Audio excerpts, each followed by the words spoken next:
Shorter session than normal, partly because of the room. We're going to be out of here by 12, but we should have some time for discussion after the three presentations. Immediately on my left is Bill Bonvillian. Bill is the director of the MIT Washington office. He's been in that role since 2006. Prior to that, Bill was chief counsel and then LD for Senator Lieberman. And when I had the pleasure of working with Bill when we were for a long, long time, I always said Bill was the person who knew more about S&T policy than anybody in the Senate, and he had this. And so Bill had this wonderful, really was one of the leaders in the Senate when he was there, and has been continuing that role at MIT. Kathleen Kingscott is the Senior Director of Strategic Partnerships for IBM. She's been in that role since 2009, but has been with IBM for many, many years. She also serves as chair of the Semiconductor Industry Association CTO Work Group. She also had a temporary or short-term stint as the IBM Industry Chair at the Industrial Colleges of the Armed Forces National Defense University.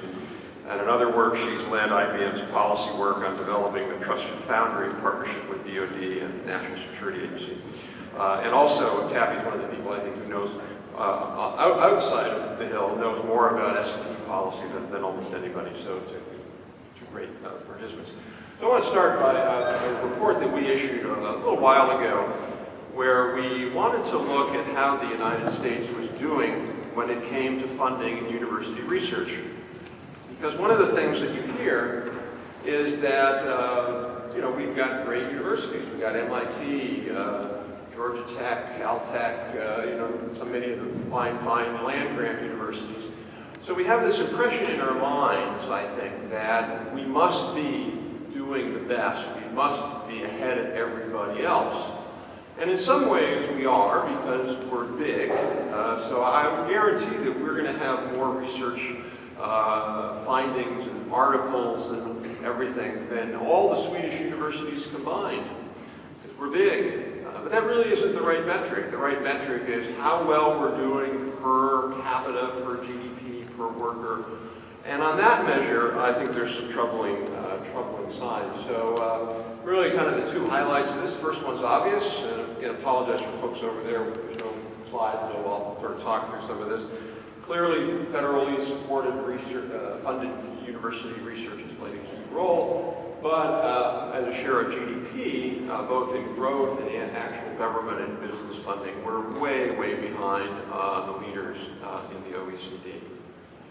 So just real quickly, why does it matter? Basically, there's lots and lots of evidence that show that university research and R&D in general plays a key role in driving innovation and productivity growth. I'm not going to go through that, but Bill can allude to that a little more. But I think one of the reasons this matters more than it did, say, in the 1990s is that the composition of industrial research and development is shifting fairly dramatically. And what that slide shows is using the latest NSF data. It shows that over the last essentially 15 years, corporate funding on development, in other words, the latest stage of research, the least risky, the less R&D that has the least spillovers and least broader impact on the economy, still has some, has grown 54%. Corporate applied research is actually down about 1%, and basic research is just a very, very small amount. So what's really happened here, there's another way to look at this. This is, if you look at the overall pie of corporate research, relative to this pie, basic research and applied research have shrunk as a share of those slices, and development has increased. As we pointed out in our recent Yale Press University Press book called Innovation Economics, The Race for Global Advantage, we were able to find data on about 12, 15 countries that had comparable data on corporate R&D allocations, and we were the only country with this trend. Every other country where we could find data, the corporate sector had kept up their basic and applied shares. Ours, we had not. Now, this is not the session to go into why that's the case, but I think one of the factors is corporate short-termism driven by equity markets really forced companies to do less on the kind of speculative, maybe 10 or 15-year horizon. That is why I think the federal support for university research is much more important than it was a decade ago, because universities are playing a new complementary role. And you can see that here, U.S. basic research expenditures by performing sector, and about 60% of it now is being performed by universities, and only about 20% now by industry. Okay. So, what does it mean? Where are we going? What have we done in terms of funding? Well, one way to look at that is just government funding for university research and development as a share of GDP. And what that slide shows is that we essentially rank quite low on that. Now again, you can look at a country like Denmark, who funds their university R&D at about 3.5 times more than we do. As an outlier, they're small. Sweden, Finland, they're small. But when you start combining countries, Austria, Finland, Germany, they're funding their university research and development much more than we do. We rank 22nd now. And you can see the EU15 number there. The EU15 is funding, in other words, the big, older European countries, if you will, not the ones in the East. They're funding university R&D collectively at essentially 0.41% of GDP versus ours 0.28% of GDP. So if you look at the change, what you see is similar. In other words, the percentage point change in government funding of university R&D. What you see there is that other countries, again, have made bigger commitments. Denmark up 34%, Ireland up 23%, Australia up 20%, Korea up 20%, whereas the United States is up just 0.8%. So other countries are recognizing the value of this, the critical importance of funding university R&D for not just innovation and productivity, but competitive advantage. And this is another way to look at it through PPP, constant dollar, so you adjust for, you control for currency fluctuations, and there we do even worse. Interesting to note there, China up 17.2%. And oh, those are annual numbers. I was just in China helping out with a midterm review for their medium and long-term plan for science and technology that their Ministry of Science and Technology has initiated, or they initiated it back in 2006, and they're doing a review of it. And I'm pretty confident, given those discussions and what the Chinese government announced about a month ago, they're going to be significantly ramping up their university R&D, the university support for science and engineering and technology, because they see it as a critical enabler of them going to the next level of really being an innovative country. Okay, so some would argue that we can make up for the gap of government funding for university R&D, that the corporate sector will make up for that. And the reality is the corporate sector does fund university R&D, but not as much as other countries, and only about 1/10 of the level that the U.S. federal government funds university R&D. But if you look at business funding for university R&D as a share of GDP, what you find again is we're ranked in the 20s. We're funding, business funding is about 0.2%, and you compare that again to some countries like Germany, which is 3 or 4 times higher than the United States. And that's not, I don't think, an accident there. The German government has a very, very aggressive policy to encourage their businesses to fund university research. One of the factors is a program there called the Fraunhofer Institutes, a series of 61 different institutes around advanced cutting-edge technology like biotechnology and robotics and big data analytics. And the government puts in 1/3 of the money, the companies put in 2/3, and they do these at universities. So going back to the change, again, other countries have seen big changes in business and R&D. The United States, unfortunately, has seen a shortfall significantly. So our university R&D for business has been going down, again, partly because of this factor of short-termism, But the other factor here also, and there's a report that we issued about 2 years ago, looking at the countries around the world that now have a collaborative or bonus R&D tax credit for businesses who fund university or federal laboratory research. There are actually now about 10 countries around the world that if a business funds university R&D, they get a better or more generous tax credit than if they fund it in their own laboratories.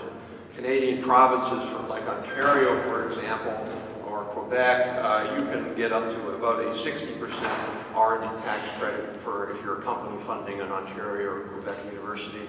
France, you get 60% off the top tax credit. So other countries are not only funding more, but they're providing much more generous incentives. So what are the reasons for this? Our lag? One of the big reasons is that states, as they faced fiscal shortfalls and as they've tightened their budgets, states are largely becoming basically prison, healthcare, and education enterprises, K-12 education enterprises. And that is, most of their budget is now going to those three things. And because of that, as you can see, they've significantly cut back state appropriations for higher education over the last 10 years, and that's cut into the amount of R&D. And we were lucky in a way after the post-war period where we had states that were sort of acting slightly irrationally, although not totally, because they actually do get a lot of benefits from funding R&D. But a lot of the benefits from, say, Pennsylvania, Penn State, when they do research, they don't just stay in Pennsylvania, although a lot of them do, but they might spill over to a firm in Ohio, or they might spill over to a firm in Mississippi. States are sort of now thinking that through and going, is it really a good idea for us to be spending so much money at universities when we have to put all our money into prisons, hospitals, healthcare, and K-12 education? And that's been one of the factors. The other factor, obviously, has been cutbacks at the federal level. Bill will talk maybe more astutely than I can, but this is a report we did about a year ago on the impact of sequestration. And if you look at the blue line, that's the CBO baseline of not doing anything on the increase, just flat line. Sequestration would be significant cuts. If we just kept the R&D to GDP ratio constant for federal R&D overall, you can see that it would go up on a pretty good path. And if we wanted to match what the Chinese are doing, we'd have to increase it even more. So the impact of these shortfalls are significant. We did a model where we looked at the impact of cuts of federal R&D on the overall economy. We found that sequester versus R&D, just keeping R&D as a share of the economy, we would be losing $585 billion, smaller economy in essentially 8 to 10 years. So the U.S. economy would just be smaller. Not so much from the Keynesian effect of money not being spent here. That money gets spent somewhere else, consumers spend it, businesses spend it, but from the growth effects. Also, those cutbacks of 2021 would reduce journal publications by about 8% and estimated to reduce patents by about 3%. And then there would be a job impact, essentially about 199,000 or 200,000 jobs lost because of that. So with that, Bethany, you want to get Bill's slides up? With that, I think it's pretty compelling that other countries are making these big investments. We really have not, both at the state level and at the federal level now. And turning that around is going to be central to continued U.S. prosperity and innovation. So I'm going to turn over to Bill to talk a little bit about why this is important.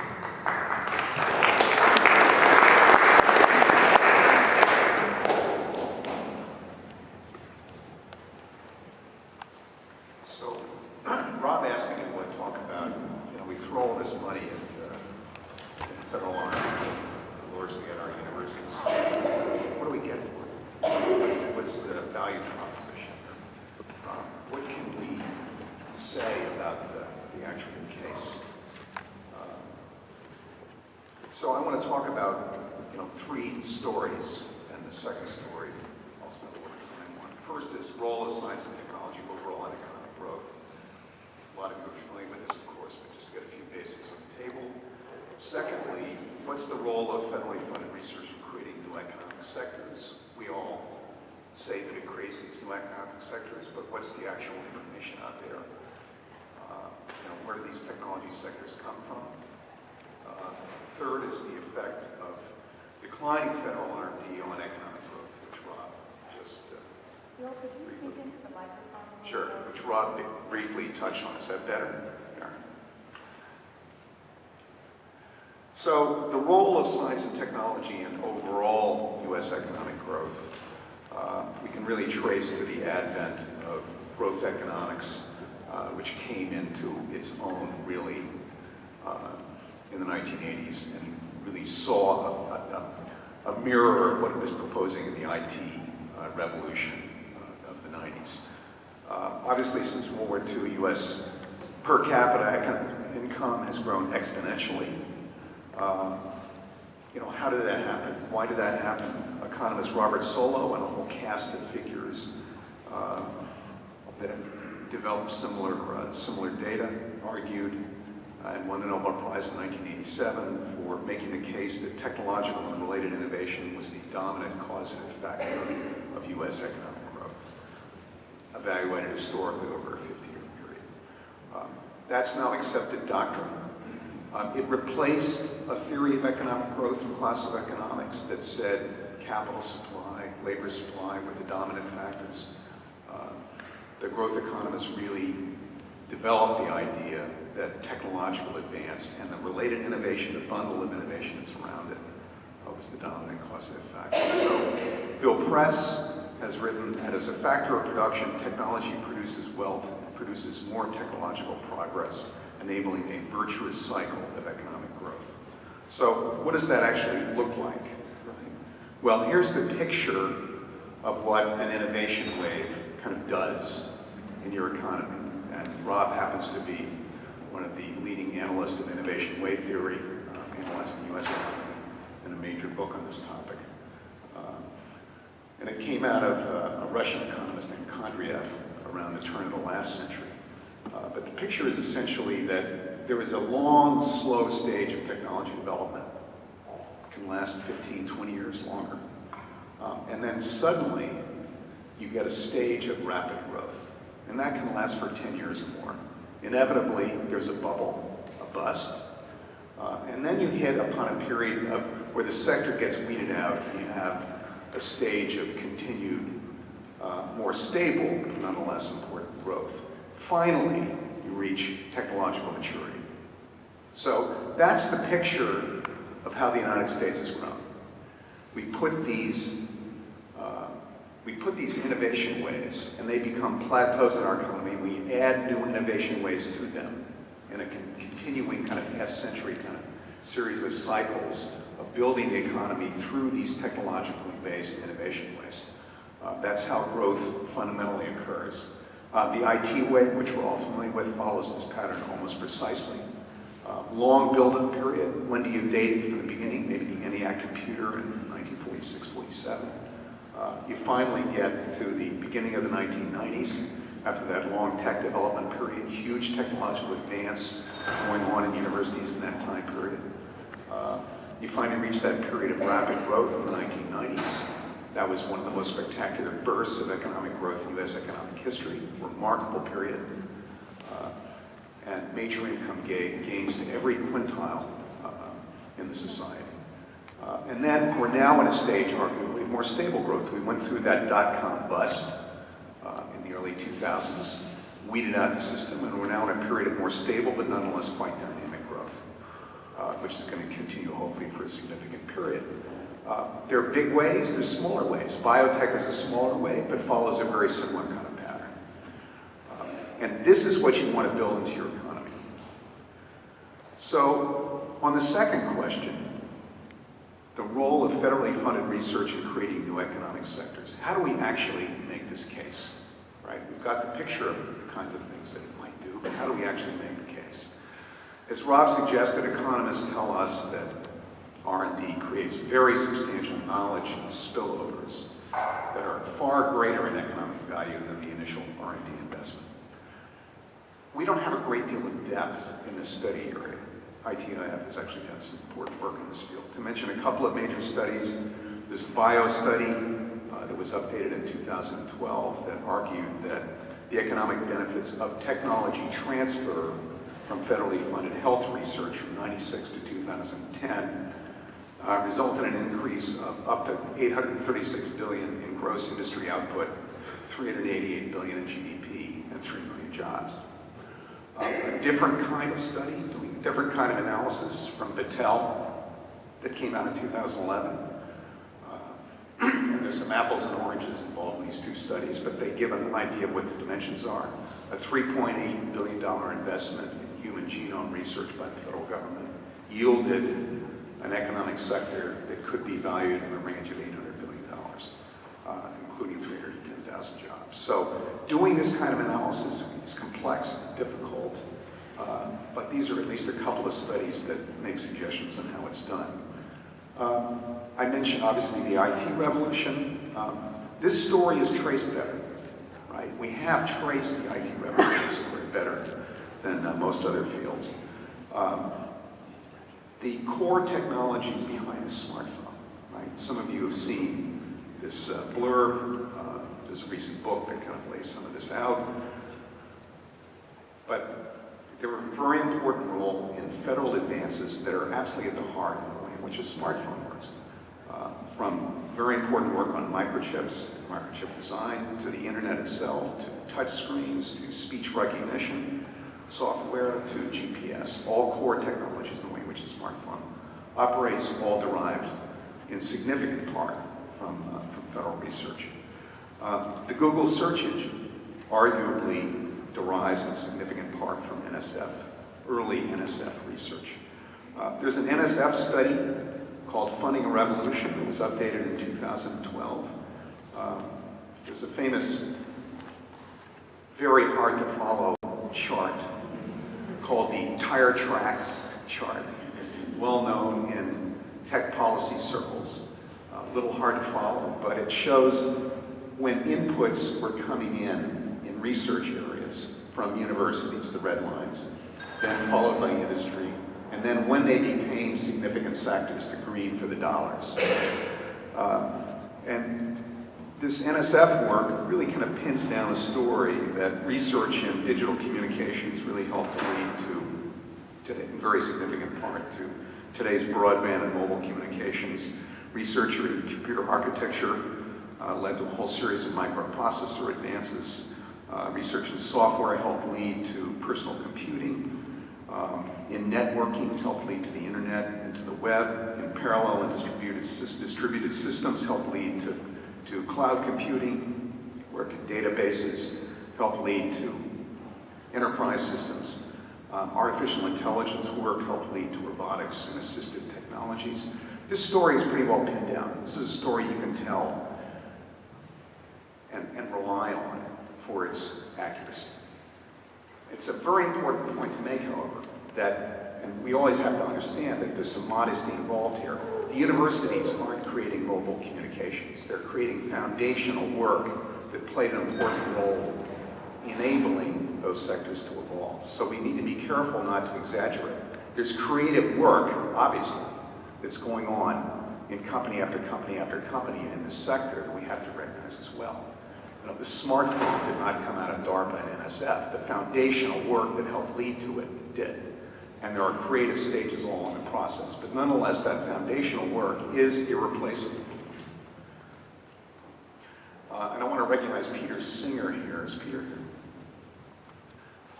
There's a report out there that you'll get handed that Peter Singer, who's been a science and tech fellow in our office, wrote for Rob and ITIF that lays out 22 areas of significant technology advance in our economy. And he traces the genealogy of where they came from. Where did they derive from? So he covers the IT sector, he covers a number of other sectors. In energy, the shale gas revolution, seismic imaging, visible LED light, those are all traced to university research. In health, MRIs, advanced prosthetics, human genome project, HIV/AIDS advances, all traced to university R&D and federally funded R&D. In mathematics, aside from the algorithms that seem to run everything, reverse auctions, the kidney matching program, right? In transportation, civilian aviation. In agriculture, hybrid corn, back in the first part of the 1920s, was transformative of the food supply in the United States. More recently, lactose-free milk. So these are some, in effect, genealogies of how the research helped lead to these areas of technology advance that you can rely on. Sure. And let me just wrap up by concluding. Rob talked about the effect of lowering federal R&D in economic growth. And we know what sequestration is going to do. We're going to move from about 158 billion down to the below 130 and the 130 kind of range through 2023. What does that mean? Federal R&D is a major input into innovation-based economic growth, right? Dominant factor in U.S. economic growth.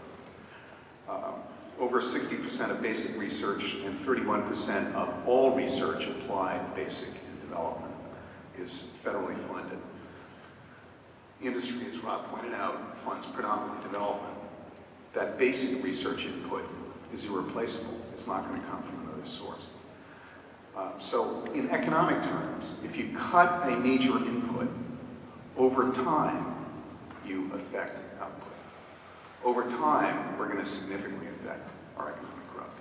And I think that's a legitimate case that you can make.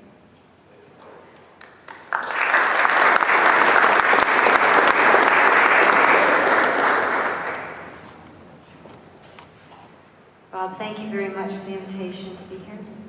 It's great to be with all my friends here and enjoy the opportunity to come up and talk with you about one of my favorite topics, which is R&D. So both Bill and Rob have talked about federal funding for R&D, and what I'd like to do is talk to you about private sector funding for R&D and provide a perspective on the private sector. Thinking about these issues. And I think, at least for the IBM company, one of the things that it boils down to at the end of the day is, do you want to lead or do you want to follow as a nation and as a company? And do you want to enjoy the benefits of leadership, which provide economic growth and in the national security, in the nation space, national security, or do you want to sort of pick up what you can find and succeed in that way, hopefully. And today, I think one of the points I want to strike most forcefully is the need for speed and the need for reaction on our part and leadership and change. So that's what I'd like to talk about as we go ahead here. Hopefully I can do this thing move. Okay. So just by way of background, very quickly, IBM operates in about 175 countries around the world and 135 languages and 100 plus currencies. So you think with the diversity that shows, we'd be able to find ideas pretty easily. But the fact of the matter is, to bring it to some sort of order, you have to have a process. And I think lots of companies have a process. Ours is what we call the Global Technology Outlook. We look across the world, around the world, to try to find the significant technology trends, and then we take those trends and try to identify actual technologies that we can make and transform into products and services in a reasonable period of time, 3 to 5 years, that allow us to participate and lead in the marketplace. And so the underscore here is the technology trends that we see help define what the research agenda that we want to pursue happens to be. Whoops, I went too far. So this legacy of leadership in research has served us pretty well over the many 50 years. IBM's been around for about 100 years. But let me talk to the point that both Bill and Rob made about the relationship between private sector funding of fundamental basic research and applied and developmental research. IBM is one of the few companies that continues to invest in basic research. We spend about $6 billion a year in R&D, and a good portion of that is fundamental, basic research, the creation of ideas, as you would see in universities. And that has served us well. You can see some of the technologies that have come out of that. And just recently, we were recognized for the 21st year in a row as having the most patents of any company in the United States. As a matter of fact, last year we got about 6,800 patents. And if you were to take all the patents from Amazon, Google, Intel, HP, EMC, and Symantec, and put them into one lump, that would be less than the patents that IBM received. I bring that to your attention because that reflects the value, the core value that the IBM company puts on basic research, because those patents reflect outcomes from basic research. And we do that, basic research, for a variety of reasons, but it goes back to trying to help us find what the right trends are. And so we use our researchers from the IBM Academy of Technology, who are the leading experts in the IBM company on a variety of technologies at the research level, to communicate and collaborate with university leaders all over the world. And it's through the relationships with those university research leaders who have the bulk of the insights that we are able to get and participate and collaborate with those who are the best in the world. We use market insights across a whole variety of technologies, and you can see those on the left listed as Horizon World Watch. But we integrate, and we try to integrate what we find in the marketplace and what we find in the university community in a manner to enable us to create our global technology outlook. So what you can see is that the research technology is at the foundation, it's at the center of all the work we do to try to figure out how we're going to go forward in the marketplace. So we bring in folks from the venture capital world, from the global trends world, from our business units. We try to put these business models together, but it's all based on what happens in the foundational technologies at the universities. So this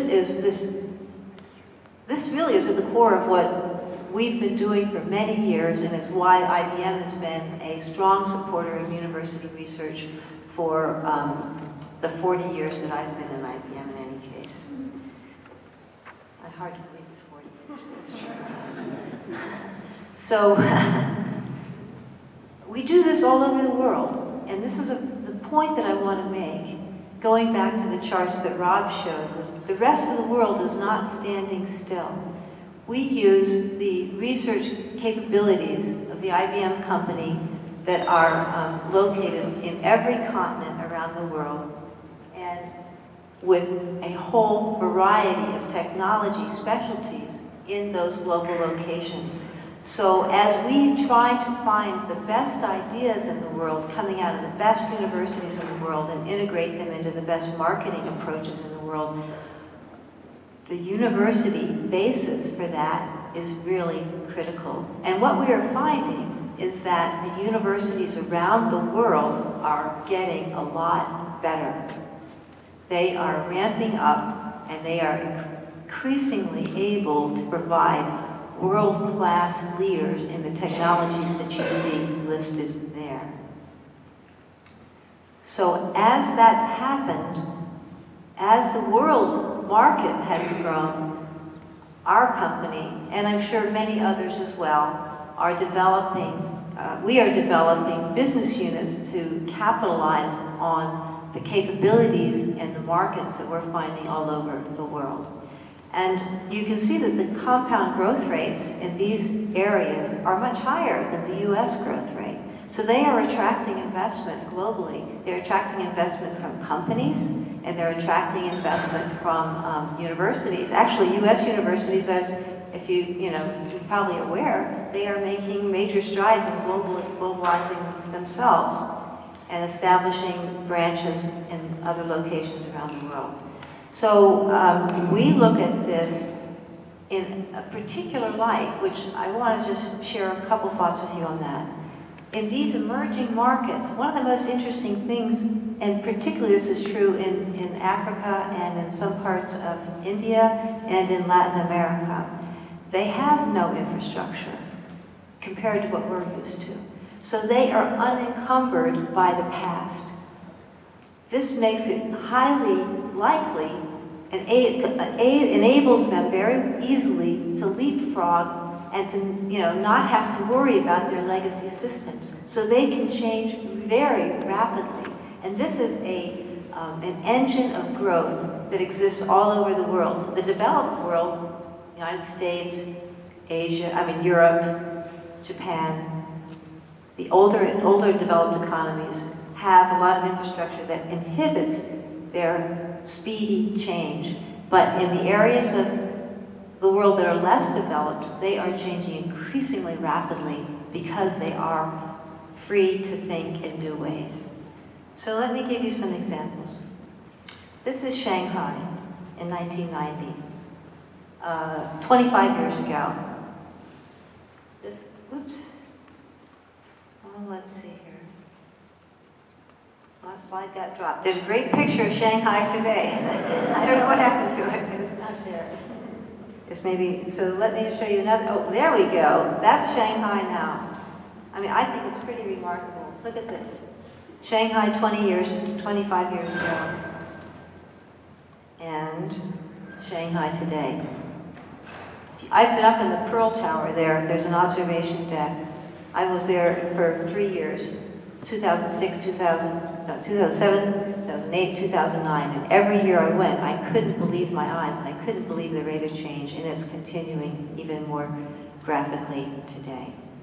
Now I'm going to go back one slide here. This is in Europe, in Rome, when taken in front of where the Pope gives his Christmas address. It was 2005.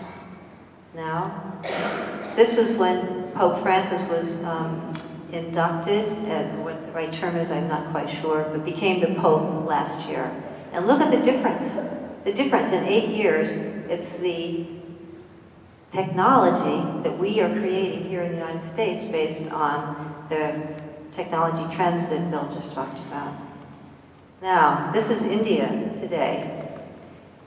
A lot of people are concerned about the growth in India. IBM is participating in that growth. We have about 60,000 employees in India. But it's a services-based economy. It's not a manufacturing-based economy. And so there are pockets of high growth, high wealth, high capability, and there are pockets that look like, 100 years ago. And this is China today. Same thing, transportation, but they have invested. They have invested very dramatically. They have grown, and they are a hardware manufacturing economy that's trying to add services to their economy as opposed to the other way around like India. But this is the competition that's out there. So this is in Trujillo, Peru, where IBM is involved in a smarter cities operation, working with the city to improve its emergency services. This is today. This is the single emergency dispatcher in this particular city of over 1 million people. And this is Rio de Janeiro and their emergency dispatch center today. So you can see the difference that exists in certain places that have invested and are considering how they're going to grow, and basically, my friends, how they're going to eat our lunch.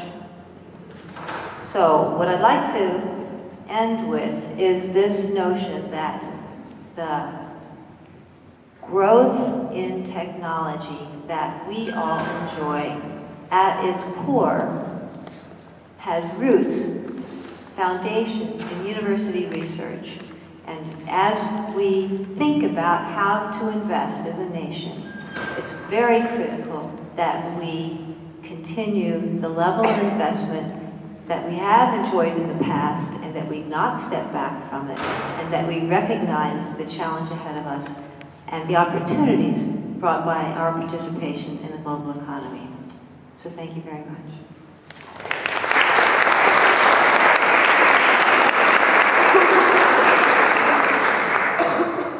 thank you, Taffy and Bill.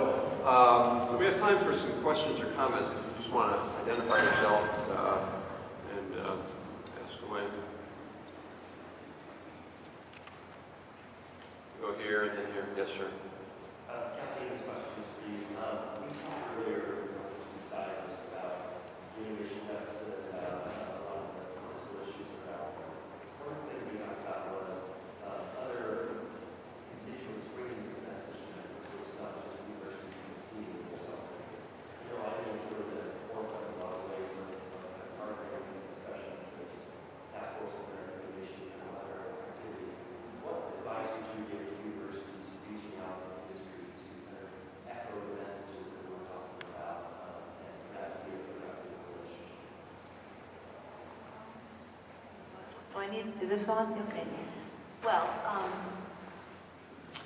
I would say there are a number of industry associations that are very keen on supporting the message, like the Semiconductor Industry Association and the National Association of Manufacturers.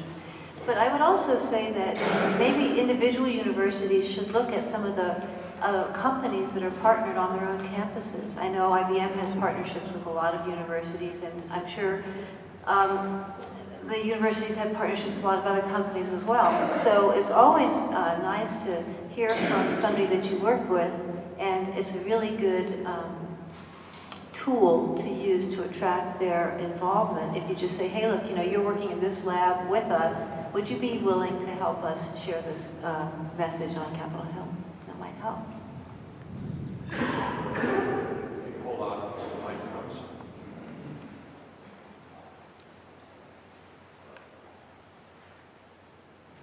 Good afternoon. First of all, thank you for being here. We really appreciate this wonderful information.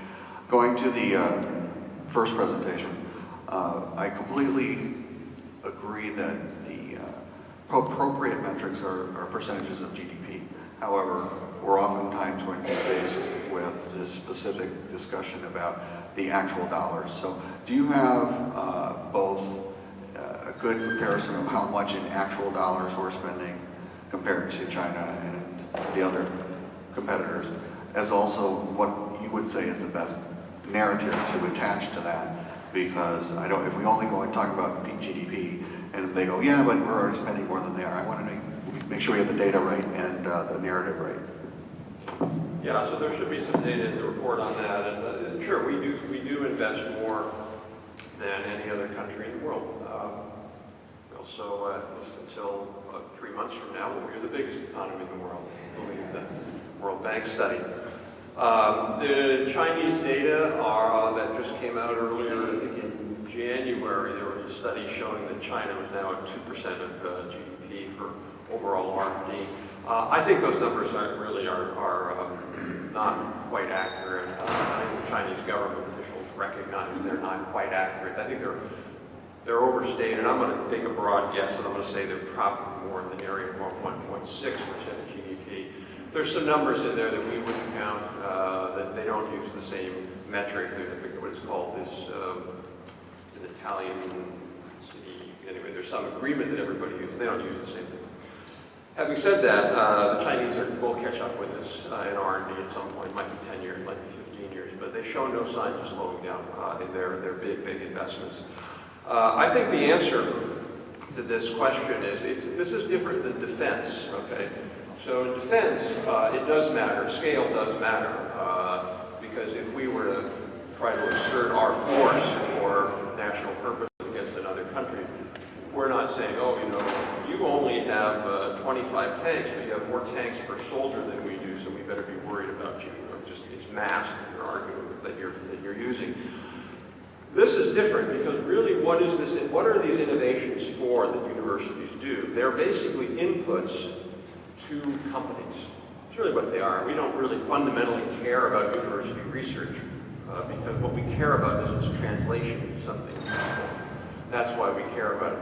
And given the fact that we have more companies than any other country in the world in terms of output, so we have a big demand for knowledge from our companies. And if we say we're going to cut that knowledge base in half so all the companies have less knowledge to be able to use, then essentially that means we're going to have companies that are going to be less efficient, less productive, and less innovative.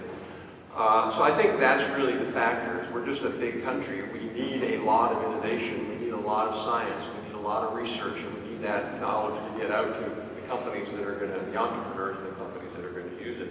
So when you're a small country, like Denmark, for example, you know, Denmark's high up on there. What does Denmark do? Denmark funds a lot of scientific research related to healthcare because they actually have a really good biomedical healthcare cluster. They don't do as much funding around mechanical engineering. They don't really have as many companies as we would do. So when you're a big country like us, we have to succeed in every industry. Other countries can specialize. Even the Germans specialize a lot more than we specialize. We have to be good at almost every single technology because we're so big. And that requires having a large a large number of bets, a large big investment at the early stage across the board. So that's really, I think, the argument. I don't know if Kathleen or Bill want to add to that. Yeah, just maybe one additional thought.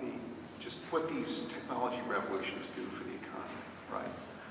And with the foundational work traceable to federally funded research. You know, back in about 1980, there were a lot of economists looking at the size of the countries that were competing at that time, the United States, Germany, and Japan. And they began estimating, you know, if you took their current growth paths, what would they look like 20 years, 25 years later? Right? So this is pre the takeoff of the IT revolution. So the economists were betting that actually Japan would exceed the United States in the size of its economy based upon its growth rate, because it looked like that, and our growth rate looked like that. And they were betting that, you know, Japan might have an economy in the $4 trillion range, and the U.S. would be around that range, and Germany would be about 3.5. You know, 20 years later, they were right about Germany, they were right about Japan, they were completely wrong about the United States. The United States had built a $13 trillion economy, beyond all expectations, right? That's what an innovation wave looks like at its earlier stages, right? So we built the most powerful economy in the world and the highest per capita income in the world around that model, right? And we've been running that model since railroads and canals, right? That's what we've done, run one after another. And the idea that we'd stop running that model is unbelievably self-destructive, right? It's crazy because we built our strength around it. So I think really that's what's at stake here. Yes, sir.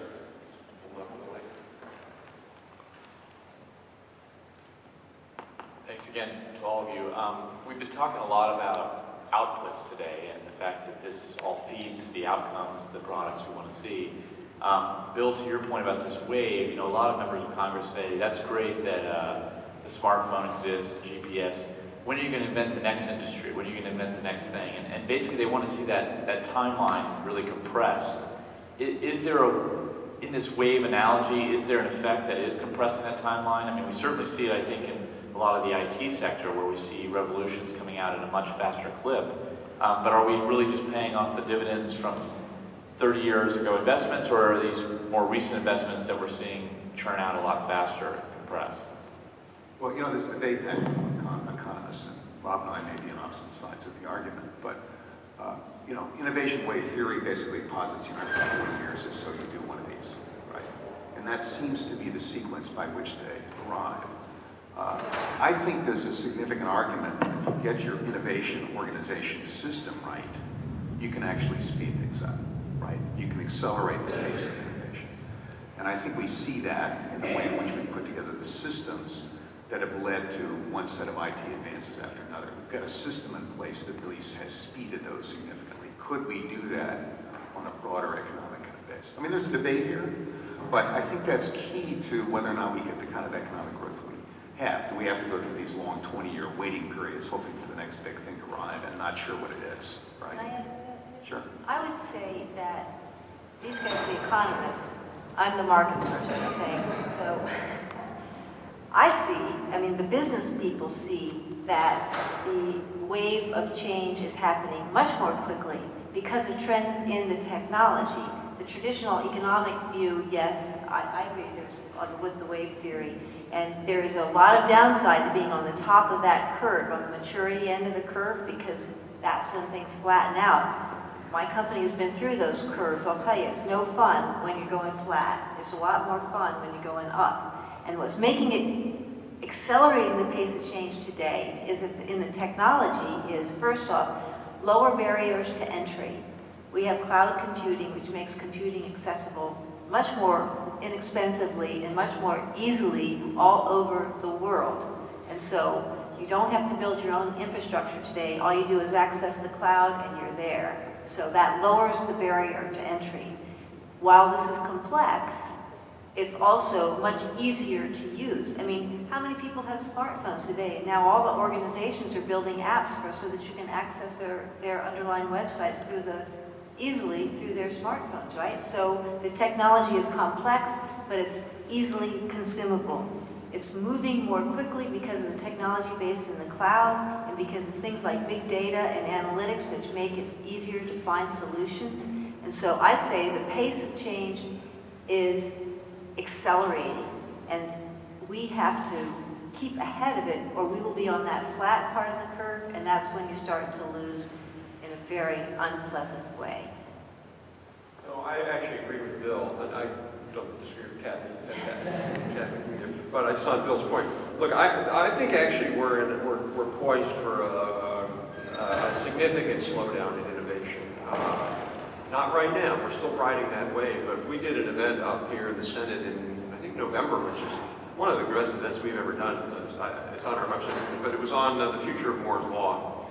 And we had the head of chip architecture from Intel, and we had the head of chip semiconductor for DARPA, the like, TI.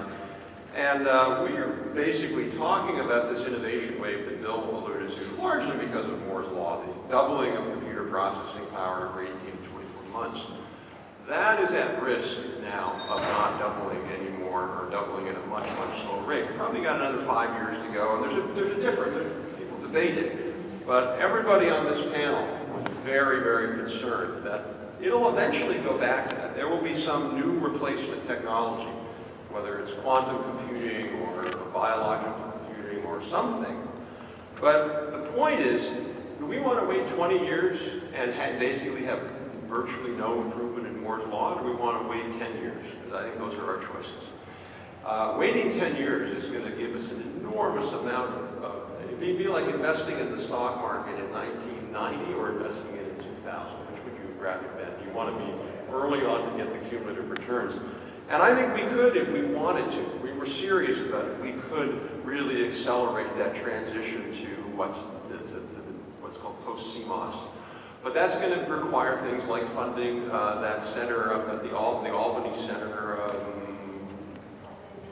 Albany Nanoscale Center at a much higher level, funding NSF funding into advanced architectures at a much higher level. And we don't seem to have the will to do that. I mean, those technologies just didn't come about on their own, and even Intel developed that on their own. So I'm actually more worried. I think we're good for another 5 or 10 years, but at that point, we're going to possibly hit a wall.